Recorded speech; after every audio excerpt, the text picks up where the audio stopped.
Now to our other top story. Incredibly long wait times through security at some airports as TSA staffing shortages increase across the country. TSA officers have been without pay for more than a month because of the partial government shutdown. NBC4's Darsha Philips is at LAX where things are smooth, but for some arriving passengers, it was certainly a long day in line. Darsha. Yeah, Carolyn, definitely smooth sailing here at LAX when it comes to TSA lines. But as you mentioned, airports across the country, many of them not so lucky. Travelers having to experience gridlock at security checkpoints, so much so that it's even causing some to miss their flights. These women landed at LAX from Houston and shared pictures of what the TSA lines looked like at George Bush Intercontinental Airport. We started in the basement. And it just went down and around and down and around and around. And then we went up an escalator. And we had snaking on both sides, down and around and down and around. And we were in that line for 4 hours and 1 minute. It was horrendous. Luckily, the women who didn't want to give their names say they learned about the long lines at TSA just in time and got to the airport several hours before their flight.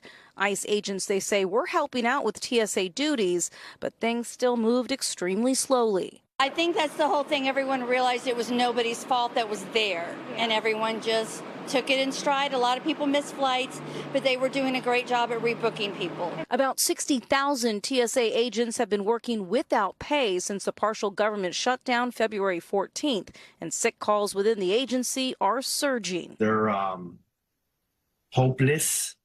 I think that's probably the best word. I mean, because there's no end in sight. Nearly 12% of TSA workers nationwide called out Sunday, according to DHS. But at some airports, 40% of their TSA staff didn't come to work. Many of the agents who are showing up are still recovering from the government shutdown in fall that lasted 43 days. Now it's about survival. Now it's about food on the table for the kids. In L.A., however, the local TSA union has been able to collaborate to keep agents at work. I'll speak for our local union. We do have a really good relationship with management. We definitely try to encourage our folks to show up, as long as they can.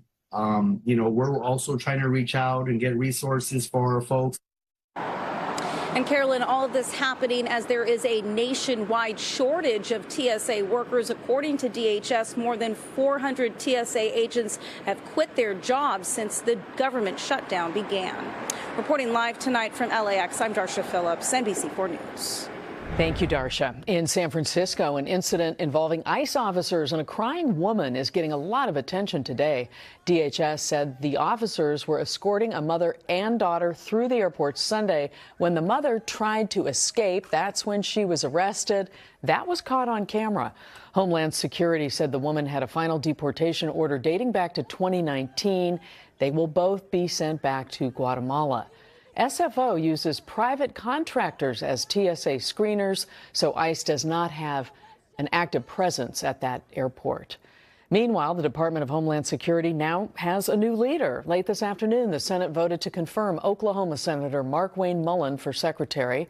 Senators confirmed him with a vote of 54 to 45, with 2 Democrats voting in his favor and 1 Republican, Rand Paul of Kentucky, voting against the confirmation. Mullin replaces Kristi Noem, who the president fired earlier this month.